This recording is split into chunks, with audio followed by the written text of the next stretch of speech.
आप देख रहे हैं हमारा YouTube चैनल दी सच्चा भारत और आज के इस बुलेटिन में आपका स्वागत है। नासिक की तो वो खबर है जो पब्लिक के नॉलेज में है, यानी पब्लिक को पता है, हमको पता है, आपको पता है। जब इतनी बड़ी संख्या में लोगों की मृत्यु हो जाती तो जाहिर सी बात है एक बड़ी खबर बन जाती है। लेकिन हकीकत यह कि आज देश के अंदर हर अस्पताल में, हर शहर में ऑक्सीजन को लेकर अफरा तफरी मची हुई है। जो कोरोना के मरीज, इनकी एक ही दरकार है कि उनकी ऑक्सीजन की सप्लाई कम नहीं होनी चाहिए, लेकिन ऑक्सीजन ने एक तरीके से हाहाकार मचा रखा है। देश के प्रधानमंत्री, उन्होंने राष्ट्र के नाम संबोधन किया और संबोधन में पहली बात जो उन्होंने की कि ऑक्सीजन की सप्लाई पर जोर दिया जा रहा है। इस पर हम किसी तरीके से को तकलीफ ना हो, इस दिशा में हम कोशिश कर रहे हैं।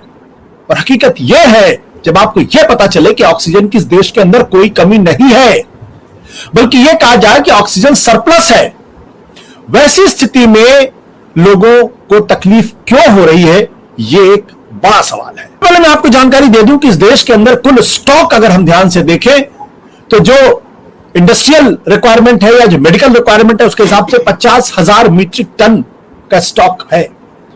जो प्रतिदिन ऑक्सीजन उत्पादन करने की देश की क्षमता है वो 7,000 मीट्रिक टन की है और खपत प्रतिदिन अगर इंडस्ट्रियल और मेडिकल अगर दोनों को मिला ले तो तकरीबन 3,000 मीट्रिक टन की प्रतिदिन की खपत एक औसत निकलता है। कोरोना के समय पिछले साल 2,800 ऑन एन एवरेज पहुंच गई थी उसकी रिक्वायरमेंट। आज की तारीख में इस साल कोरोना की रिक्वायरमेंट 700 से बढ़कर 5,000 मीट्रिक टन तक पहुंच गई है।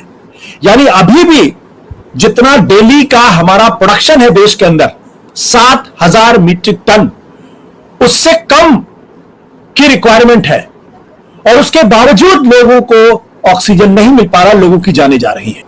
बहुत सीधा सा कारण है कि दरअसल पिछले 7-8 सालों में देश की सरकारों ने कोई काम किया ही नहीं ऑक्सीजन को लेकर।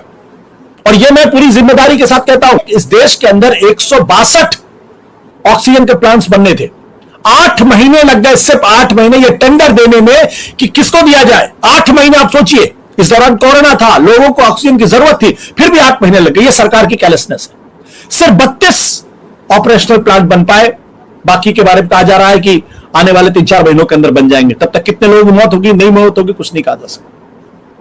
जब कोरोना की रिक्वायरमेंट इतनी ज्यादा थी जब ऑक्सीजन की, तब 9,000 से अधिक मीट्रिक टन का एक्सपोर्ट किया गया है, जो पिछले साल की तुलना में 100% ज्यादा। पिछले साल 4,500 मीट्रिक टन का एक्सपोर्ट किया गया था, इस 9,000। सवाल यह कि जब ऑक्सीजन की जरूरत है, हर आदमी को मालूम था, फिर एक्सपोर्ट क्यों किया गया। इन्हीं चीजों में करेंगे चर्चा। क्या देश के प्रधानमंत्री नरेंद्र मोदी जी अपनी जिम्मेदारी से बच सकते हैं? क्या केंद्र की सरकार बच सकती है? क्या सिर्फ विपक्ष को दोष देने से काम चल जाएगा?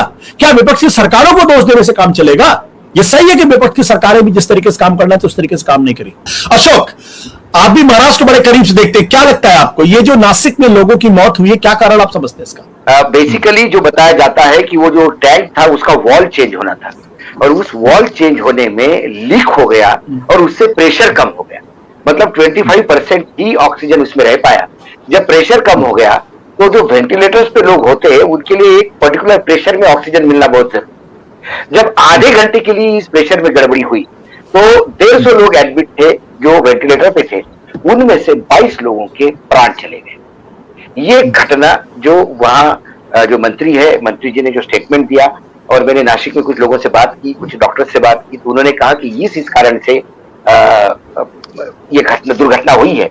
लेकिन जहां तक ऑक्सीजन का सवाल है, महाराष्ट्र गवर्नमेंट याचक बन के दर दर घूम रही है कि हमको ऑक्सीजन चाहिए, हमें ऑक्सीजन चाहिए। तुलसीदास भोटे, क्या महाराष्ट्र में वाकई में ऑक्सीजन की कमी है? बिल्कुल, देखिए अभी तो जो मांग हुई है, महाराष्ट्र के जो स्वास्थ्य मंत्री है राजेश टोपे, उन्होंने जाहिर तौर पे मीडिया के सामने आके कहा कि हमारी जरूरत बढ़ते जा रही है। महाराष्ट्र जो कि पूरे देश में ही नहीं बल्कि कई जो टॉप के 3 देश थे, अमेरिका, ब्राजील जैसे, उनसे भी आगे निकल गए कोरोना के मामले में। तो उस समय उन्होंने कहा कि 500 मीट्रिक टन की हमारी आने वाले दिनों में रिक्वायरमेंट है, लेकिन उतनी आपूर्ति नहीं हो पा रही है। जैसे कि अशोक जी ने बताया कि जहां जब उस तरह की मांग रखी गई है, हामी तो भरी गई, आघाड़ी सरकार के जो नेता है और लगातार इस बारे में केंद्र सरकार को कोसते हैं कि आपको बता दूं कि नासिक में जो घटना हुई वो तो बहुत ही अलग घटना है। उसमें कि 1 साल पहले एक बड़े अस्पताल में जो नासिक मनपा चलाती है जाकिर हुसैन अस्पताल, उसमें जो प्लांट लगाया गया है उसकी कोई देखभाल नहीं होती। और सबसे सनसनीखेज बात तो यह है कि पिछले 2 दिनों से नासिक मनपा का एक मॉक ड्रिल चल रहा है कि सब कुछ ठीक है ना, और उसमें कहा गया कि सब कुछ ठीक है, और उसके बाद जब टैंकर पहुंचता है तो पता चलता वहां तो रिसा हो रहा है। ये बात तो चलो नासिक में तो मान लेते हैं, फिर भी यानी कोई क्षमा करने लायक घटना नहीं है, क्योंकि 22 लोगों की मौत हुई है, 2-3 और भी मौत के कगार पर है। लातूर में एक निजी अस्पताल के डॉक्टर आखिरकार किसी आंदोलन जीवी की तरह, आज के इनका शब्द इस्तेमाल कर रहा हूं, रास्ते पे उतर आते हैं जो वहां पे मरीज है उनके रिश्तेदारों के साथ, और गुहार लगाते हैं कि बस हो चुका, अभी मैं अस्पताल बंद कर देता हूं क्योंकि मेरा काम है मरीजों को बचाना, लेकिन हमें नहीं मिल पा रहा है ऑक्सीजन। आज की अभी 2 घंटे पहले की मुंबई की आपको घटना बताता हूं। मुंबई के घाटकोपर क्षेत्र में जो पूर्वी उपनगरों में आता है, वहां पर हिंदू सभा हॉस्पिटल है, उस पूरे उपनगर का एक बड़ा अस्पताल जहां पर कोरोना की जांच और वहां पे पूरी इलाज हो रहा है।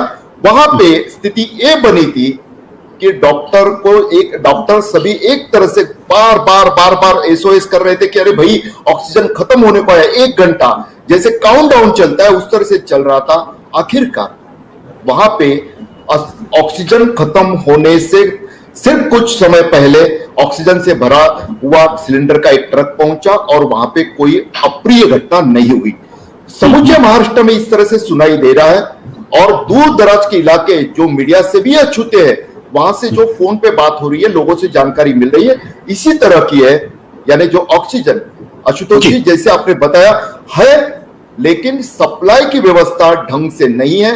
इस मुद्दे पे भी गौर करना चाहिए कि कल चेन्नई से होकर विशाखापट्टनम से होके अगर महाराष्ट्र में ऑक्सीजन रेलवे के मार्फत पहुंच भी जाता है, लेकिन उसको वापस 5 दिनों के बाद आने वाला है, यानी 2 दिन हो गए, 3 दिन और बाकी है, उसके बाद अलग अलग इलाकों में पहुंचने में समय जाएगा, यानी स्थिति विकराल ही है।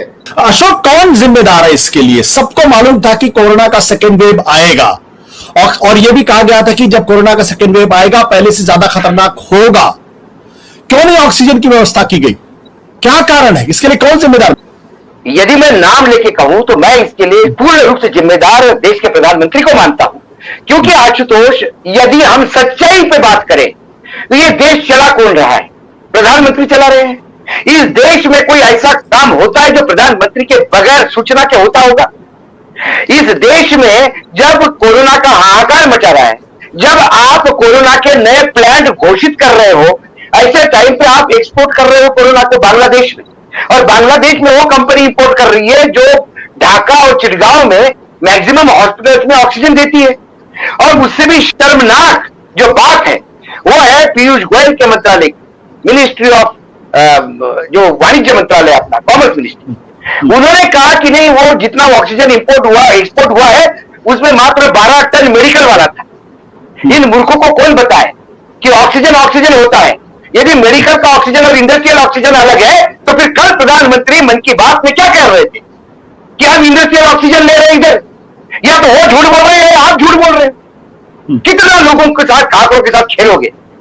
कितना खेलोगे? ऑक्सीजन के प्लांट आपसे खड़े नहीं होते, जो ऑक्सीजन के प्लांट है वो कई बंद पड़े हुए हैं, उसका मेंटेनेंस नहीं है, क्योंकि आपको तो यथार्थ के धरातल पे कुछ दिखना ही नहीं है। आपको तो 4 मूर्खों के बीच में बैठकर अपने आप को महिमामंडित करना है, और इस देश को एक ऐसी दिशा में लेके जा रहे हैं कि देश आज त्राही कर रहा है। आज रामनवमी है, आज राम का जन्मदिन है, जन्मोत्सव मनता है। पूरा भारत जो राम को मानता है वो आज पूरा भारत हर्ष उत्सव के साथ ये रामनवमी मनाते हैं।